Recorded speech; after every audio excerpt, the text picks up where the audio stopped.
Você fica com a pele avermelhada, coçando, descascando? Isso pode ser um sinal de dermatite atópica. Hoje nesse vídeo eu vou explicar para você o que é a dermatite atópica, quais são os sinais, os sintomas, as causas dessa doença e como é que a gente pode tratar. Eu sou o Dr. Gabriel de Amorim, médico dermatologista, e hoje eu vou te explicar que é sim possível viver bem mesmo com uma pele sensível. Olha então, a dermatite atópica é uma doença que geralmente se manifesta a partir dos primeiros meses de vida.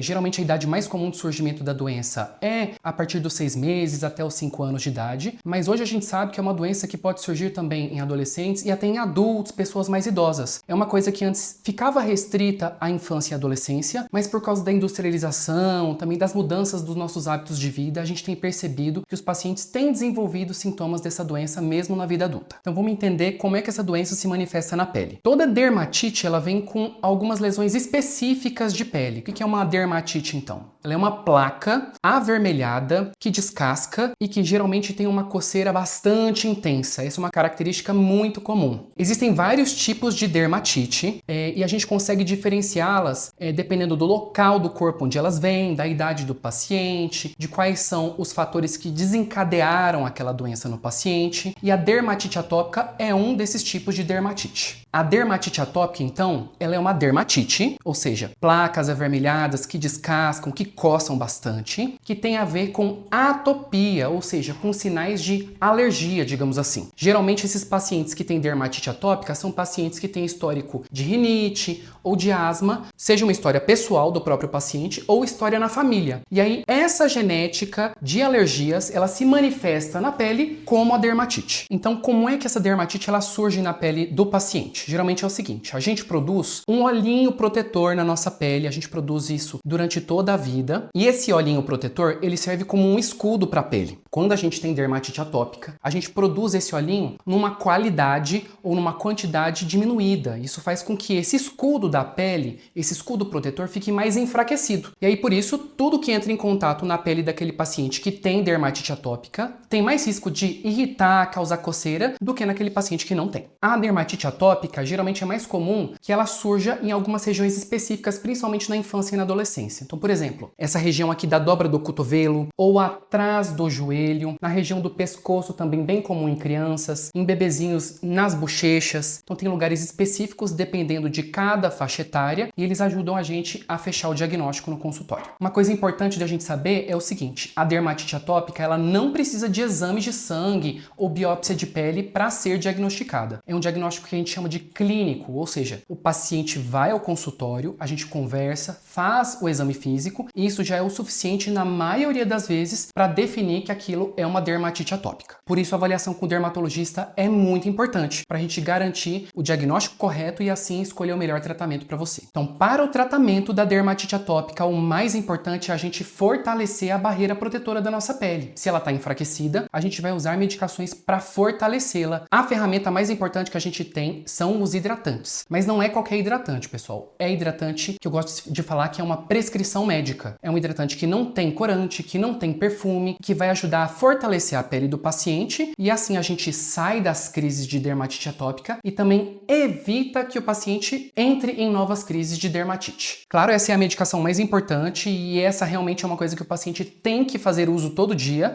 mas existem várias outras medicações que a gente pode utilizar no dia a dia aí quando o paciente está na crise. As medicações mais comuns são corticoides tópicos, ou seja, pomadas de corticoide, cremes de corticoide. Essas são medicações que a gente tem que usar com muita cautela, com muita sabedoria, porque são medicações que podem trazer efeitos colaterais para os pacientes. Por isso a importância de um acompanhamento do paciente, porque dessa maneira a gente consegue garantir o uso de um corticoide que esteja na potência adequada, para que o paciente saia mais rápido da crise, mas que também tenha menos risco de ter efeitos colaterais, e assim a gente vai dosando a medicação com o passar do tratamento. Em casos graves, a gente pode utilizar outras medicações. Tem medicações por via oral, comprimidos, tem medicações também injeções, são medicações ultramodernas que inclusive estão disponíveis pelo SUS, pela farmácia de alto custo ou pelo plano de saúde, mas são casos muito graves, não são todos os pacientes que precisam disso, mas é importante saber que a gente tem várias ferramentas que a gente pode utilizar durante o tratamento e que isso pode ajudar o paciente de acordo com o grau de intensidade do problema. Então, se você tem dermatite atópica ou conhece alguém com dermatite atópica, deixe o seu like, like, se inscreva no canal. Nós temos mais conteúdo sobre esse assunto e não deixe de comentar nos comentários qual a sua principal dúvida sobre o assunto. Até o próximo vídeo.